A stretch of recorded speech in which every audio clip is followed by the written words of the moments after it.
একজন গ্রেপ্তার হলো না? কেন গ্রেপ্তার হলো না? প্রোটেকশন কেন দিচ্ছে? এই স্বরাষ্ট্র উপদেষ্টার অনুমতি ছাড়া, নির্দেশ ছাড়া নুরুলের উপর হামলা হয় না। সুতরাং একজন জনপ্রিয় যোগ্য নেতা, জুলাই গণঅভ্যুত্থানের অন্যতম সাহসী নেতা, তার উপর যে হামলা হয়েছে, এই হামলার দায় নিয়ে এই নির্লজ্জ বেয়াদ ছোট লোক, এই অথর্ব স্বরাষ্ট্র উপদেষ্টাকে পদত্যাগ করতে হবে। এই রকম স্বরাষ্ট্র উপদেষ্টা বিপ্লব পরবর্তী সময়ে একটি অন্তর্বর্তীকালীন সরকারের উপদেষ্টা হতে পারে না। সুতরাং অবশ্যই স্বরাষ্ট্র উপদেষ্টাকে পদত্যাগ করতে হবে। যদি এই স্বরাষ্ট্র উপদেষ্টা পদত্যাগ না করে, এই জাতীয় নেতৃবৃন্দ, হাসিনা বিরোধী শক্তি, আমরা যারা এখানে এই সংহতি সমাবেশে হাজির হয়েছে, সবাইকে সাথে নিয়ে সচিবালয় ঘেরাও করা হবে। এই স্বরাষ্ট্র উপদেষ্টাকে তার গতি থেকে নামানো হবে।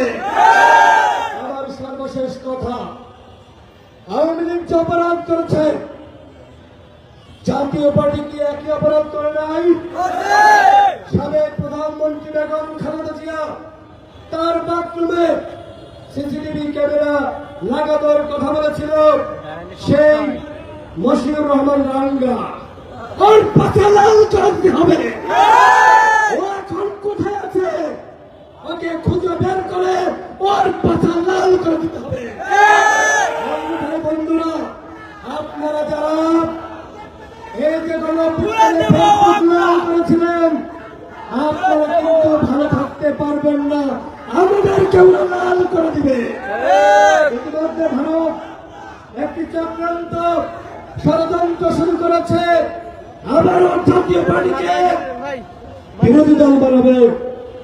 মুখের কথা, ভারত তুমি নবমানির রপ্তার পাইছ, এই বাংলাদেশে কে সরকারি দল হবে আর কে বিরোধী দল হবে, সেই সিদ্ধান্ত নিবে বাংলাদেশের জনগণ। বাংলাদেশের রাজনীতি নিয়ে ভারতকে আর নাক চালানোর সুযোগ দেওয়া হবে না।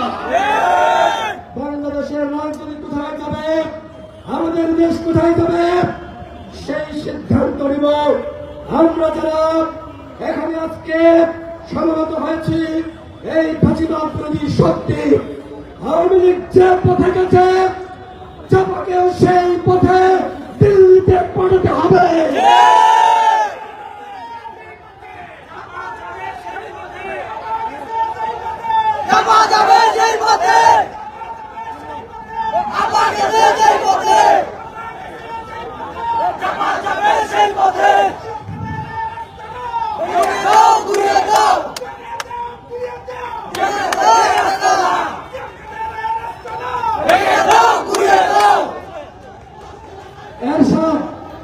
একজন প্লেবয় নারী নিয়ে ভর্তি করেছে, বাংলাদেশের গণতন্ত্রকে হত্যা করেছে, বাংলাদেশের স্বৈরতন্ত্র ক্যাম্প করেছে।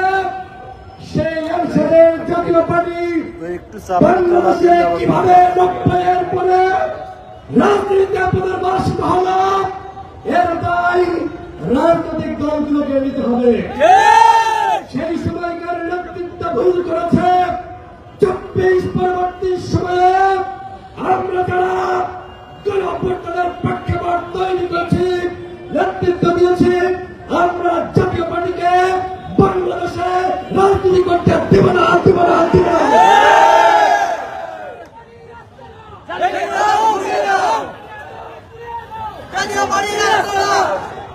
আওয়ামী লীগের চাকরিভাবে বিদায় হয়েছে, আওয়ামী লীগের সাংগঠনিক কার্যক্রম নিষিদ্ধ হয়েছে। ঠিক একইভাবে জাতীয় পার্টি এবং 14 দলের সাংগঠনিক কার্যক্রম প্রজ্ঞাপন করে নিষিদ্ধ করতে হবে। জাতীয় পার্টি, আওয়ামী লীগ, 14 দল বাংলাদেশে ফাঁসিবাদ কায়েম করেছে, হাসিনা যে অপরাধ করেছে, জিএম কাদের কি অপরাধ করেছে। সুতরাং ওই হাসিনা জিএম কাদের আওয়ামী লীগ ভাই, ভালো ছবি নেন, ভালো ছবি নেন, ছাত্রপার্টি বাংলাদেশে রাজনীতি করতে পারবে না। আজকের এই শাহবাগের মঞ্চ থেকে জাতীয় পার্টি এবং জাতীয় দলের বিরুদ্ধে আওয়ামী ফাঁসিবাদের বিরুদ্ধে যুদ্ধ ঘোষণা করা হলো। বাংলার ছাত্র জনতা, বাংলার ফাঁসিবাদ বিরোধী শক্তি, আপনাদের প্রতি আমার আহ্বান, যদি দেশকে বাঁচাতে চান, গণতন্ত্রকে বাঁচাতে চান, দেশের নেতৃত্বকে বাঁচাতে চান, তাহলে আপনার কাছে যেই পথে